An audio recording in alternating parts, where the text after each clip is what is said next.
Hello, and welcome to another exciting adventure on Once Upon a Train. I'm your conductor, Michael Campbell. We learned about Walt Disney's miniature live steam locomotive, the Lilly Belle, in another episode. Now, we'll take a look at the Carolwood Pacific, Walt Disney's backyard railroad. You and I will look at the inspirations for the CPRR, the construction of the railroad and rolling stock, products it inspired, and where you can find evidence of it today. We have a clean stack and clear track, so welcome aboard.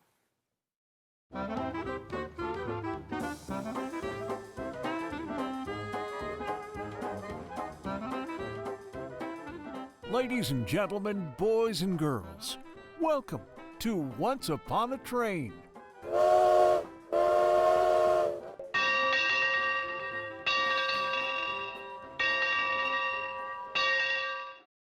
In our Lilly Belle episode, we discussed how the pressures of running the studio in the late 1940s led Walt Disney to reconnect with his boyhood love of steam trains.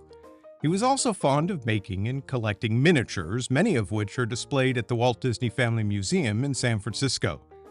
You can imagine his fascination when Walt learned about an emerging hobby that combined these two interests. Ollie Johnston, one of Walt's 9 old men of animation, operated the 1/12th scale La Cañada Valley Railroad at his home. Dick Jackson, who made his fortune in the early days of selling automobile accessories, ran a similar size operation. While Walt enjoyed his visits to these gentlemen's homes, he preferred the larger 1/8 scale trains used by famed composer and conductor David Rose.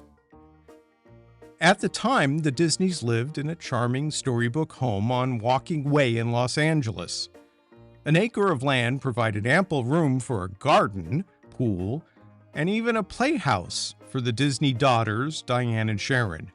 It was not big enough for a live steam railroad, at least not as Walt envisioned.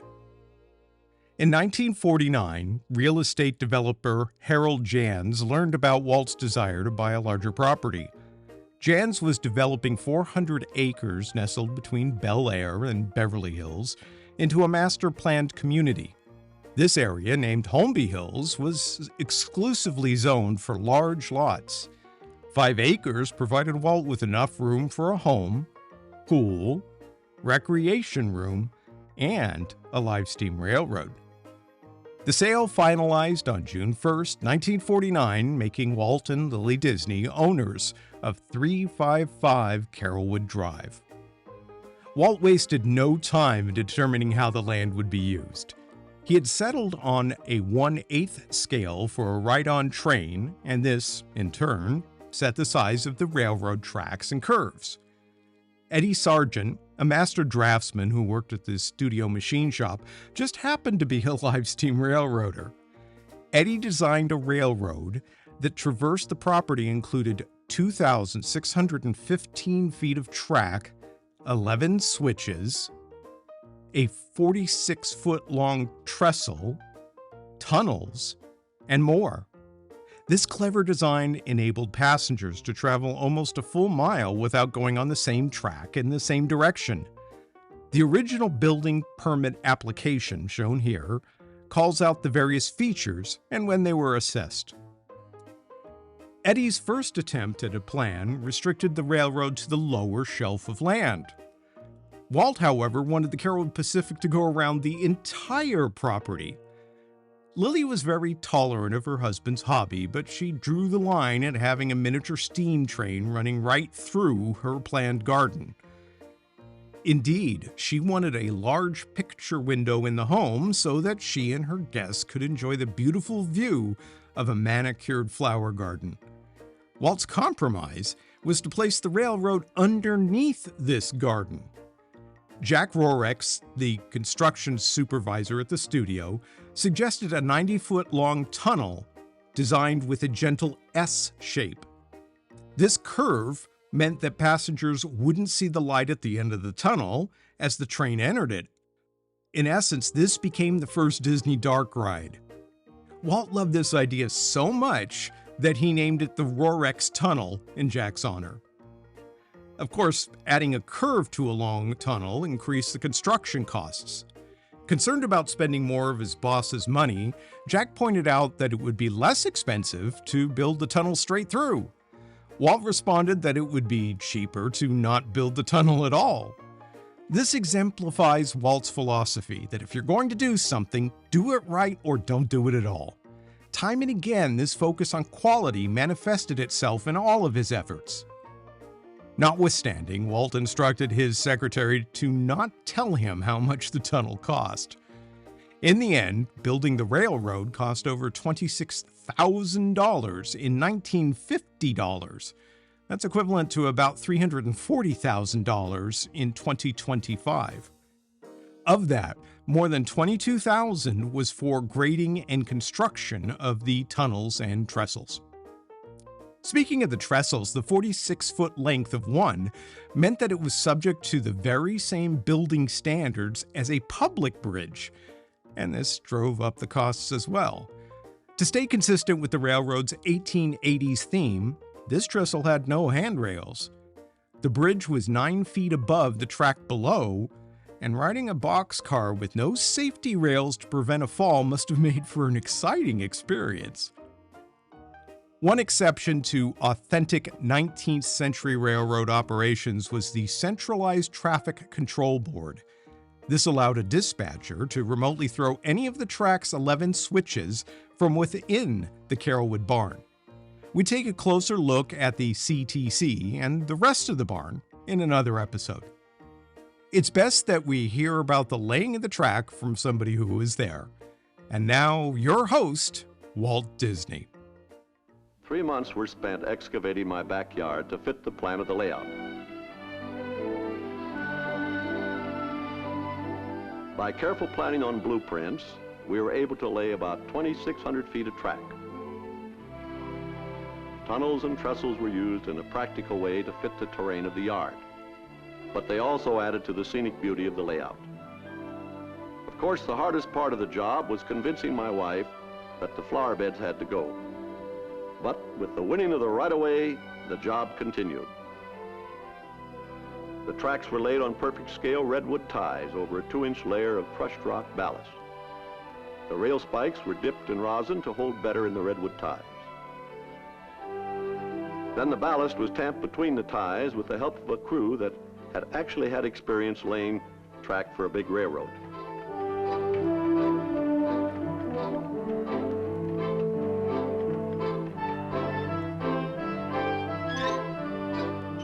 Did you notice that Walt mentions the winning of the right-of-way in reference to the flower beds? This isn't just a turn of a phrase. Following Walt's spirited negotiations with Lilly, he had Spencer Olin, a studio lawyer, drop a mock contract guaranteeing him the right to build and operate his railroad. Both Walt and Lilly signed this agreement that was full of overblown legalese, and their daughters served as witnesses. Walt even had it notarized. As Mrs. Disney would later say, most likely it is the only railroad right-of-way agreement ever signed between two people who were married to each other. For the train that the Lilly Belle would pull, Walt wanted freight cars typical of those from the late 1800s. This resulted in 6 gondolas, 2 cattle cars, and 2 boxcars. Although the machine shop created the frames and wheel assemblies, Walt and Ollie Johnston did almost all of the woodwork themselves. These interior shots show the amazing, precise detail of the cattle and boxcars. It's difficult to tell that these are scale models and not full-size equipment. The sides of the gondolas were made from cast aluminum for durability. Even so, the molds for these were enhanced with offset bolt heads and wood grain, just as would be found on the actual gondolas of the 1880s. This attention to detail is a hallmark of Walt's focus on quality. Even though these minute elements would not be observed by most passengers, they fulfilled his intent that the train be just like the big ones, and is yet another example of Walt doing things right. A classic steam train isn't complete without a caboose, or a crummy, in railroad slang. The Carolwood Pacific featured a four-wheel bobber version based on the Colorado and Southern's narrow-gauge caboose number 1002. The studio machine shop provided the wheels and frame, but everything else was hand-built by Walt over a one-year period. The result is in no way crummy, and the detail's amazing. The car is replete with 1/8 scale bunks, oil lamps, newspapers, a pot-bellied stove, a wash basin, and even a Grizzly Flats Railroad calendar. A small battery pack under the frame powered the working marker lamps on the sides and the cupola. Walt made the roof hinged so that folks could see the detailed interior. The caboose was the only car not meant to be ridden, and was stored in a place of honor within the barn. This rare color footage, shot by Disney legend Roger Broggie, shows that Walt would personally carry the caboose and couple it to the train when needed. Do you notice the number 13 on both sides of the caboose? It wasn't the 13th piece of equipment on the Carolwood Pacific Railroad, so why was it numbered 13? The answer comes later in this episode. In all, the Lilly Belle and her train cost $23,613.38. Please note the heading of this report, Walt Disney's Americana in Miniature. Walt was developing the concept of creating miniature animated scenes of life in early America. Guests would see these as they rode on the Carolwood Pacific train around the Disney studio.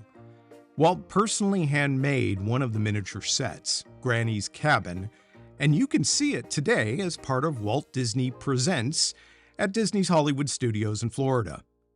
The Americana show never fully materialized because of practical reasons, but Walt, characteristically, didn't give up.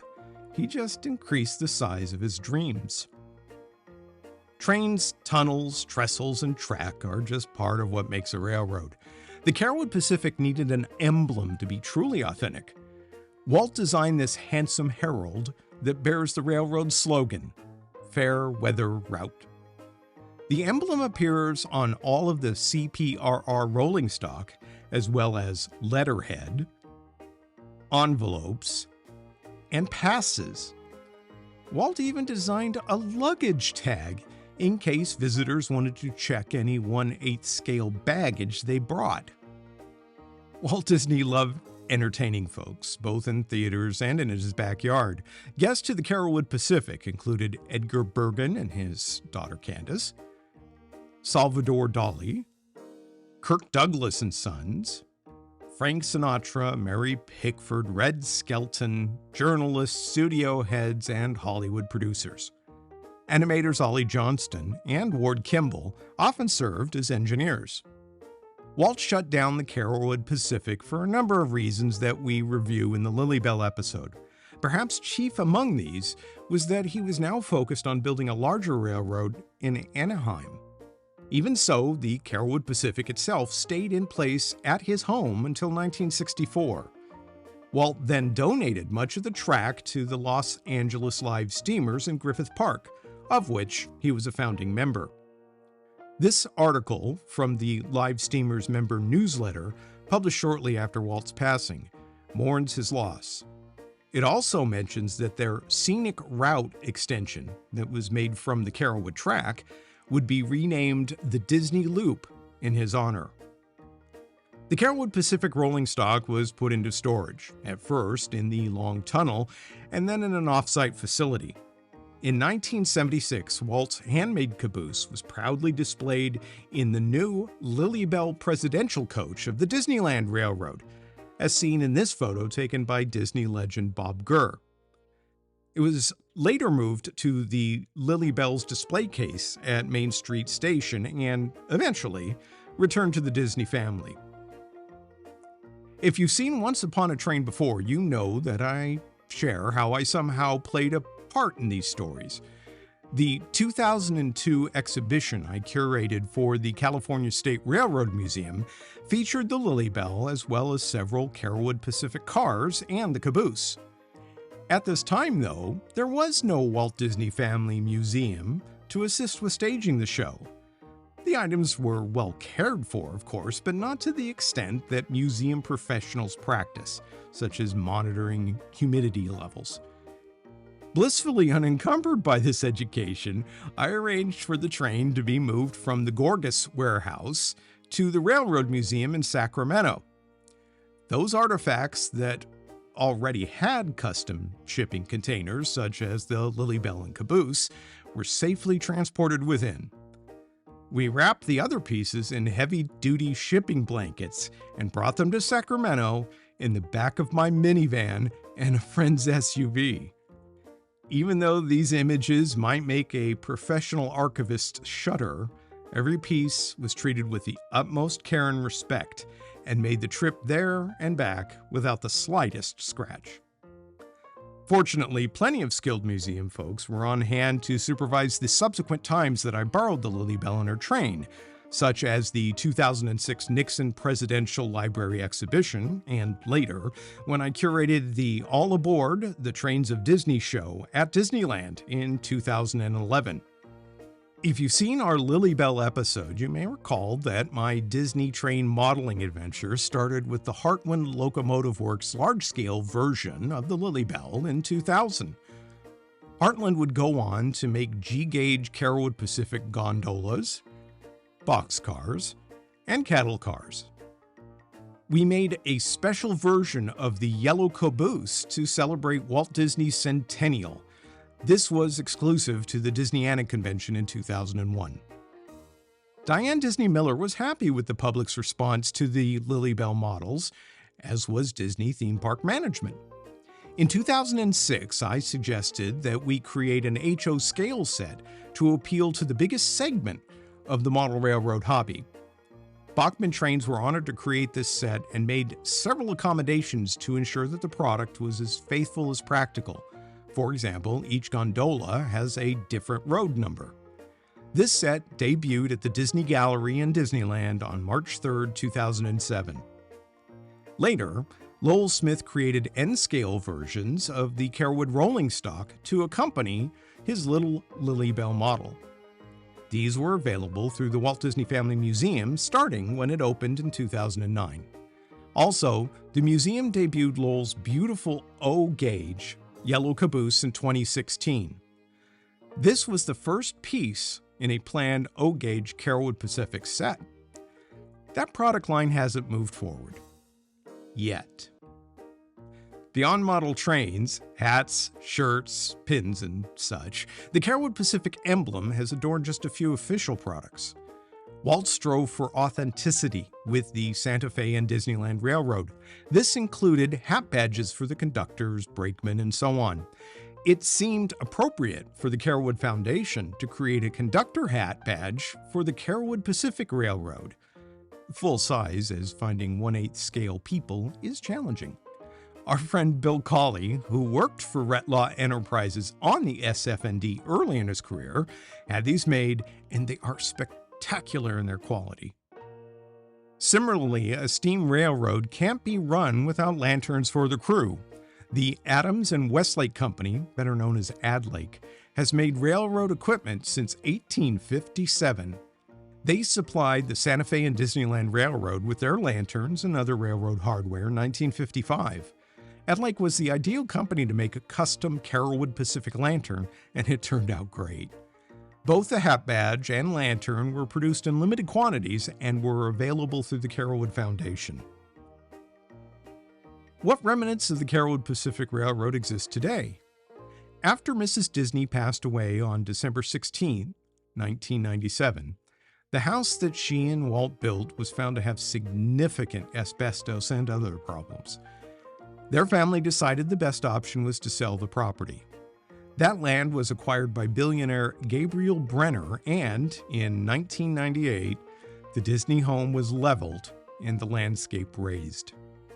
In its place, Brenner constructed a 35,000 square foot mansion that he would sell in 2011 for $74 million.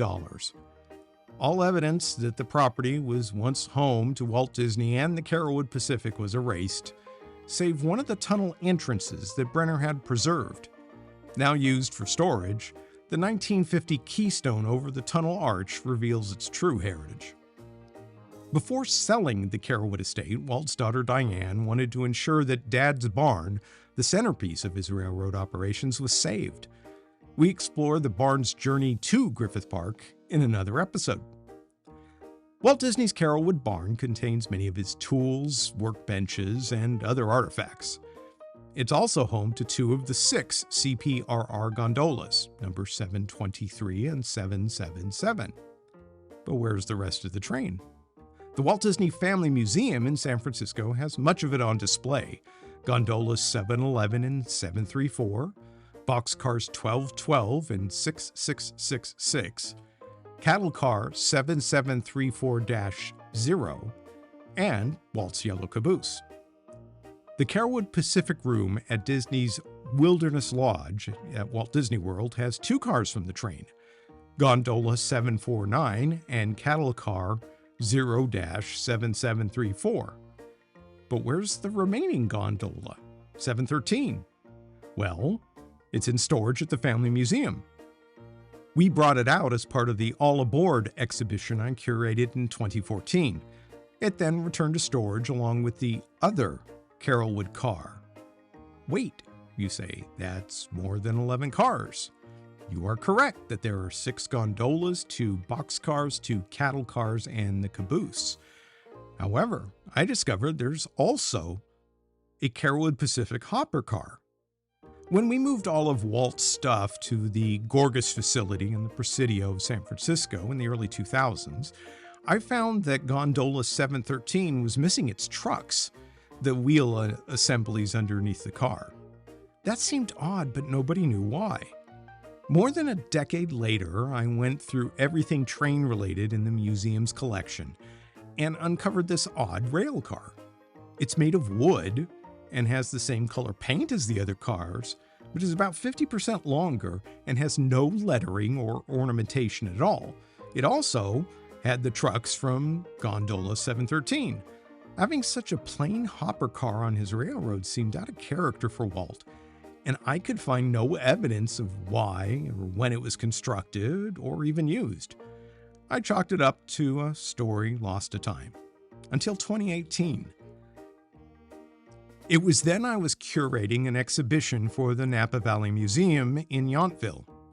Shortly before that show opened, Ron Miller, Walt's son-in-law, former Disney CEO, and the driving force behind this exhibition, asked if we could show the film of him running the Lilly Belle at Carolwood.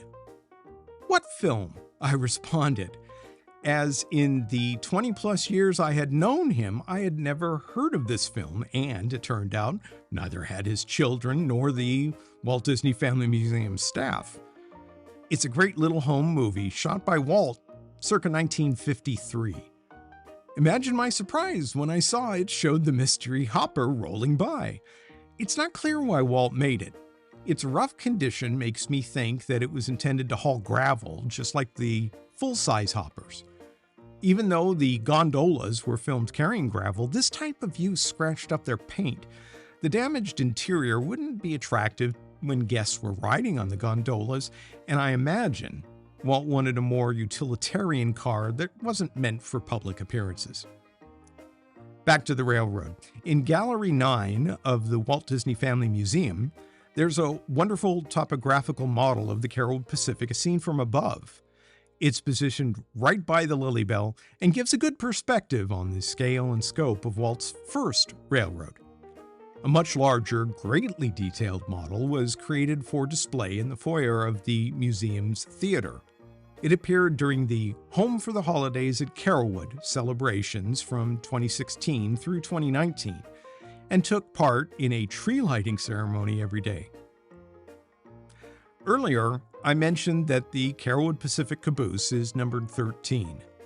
Walt was a triskaidekaphile, someone who has an affinity for the number 13, but that in itself doesn't quite explain it. The 13th letter of the English alphabet is M. The number 13 on each side of the caboose could translate to MM. These are, of course, the initials of Mortimer Mouse. Mickey Mouse. Sorry, Mrs. Disney. Thanks to Michael Aronson, Dennis Flores, Bob Gurr, Lowell Smith, and Ray Spencer for their support of this episode. I especially want to thank Becky Klein and Nicole Carroll of the Walt Disney Studio Archives, Walter Miller of the Walt Disney Family Museum, Christopher Miller and Scott Zone of the Walt Disney Family Foundation, and Michael Brody, all for providing some of the insights and images we were honored to share. This concludes our second leg of our tour through the history of the Carolwood Pacific Railroad. Until next time, happy rails. Thank you for joining us. We hope you enjoyed this grand circle tour on Once Upon a Train.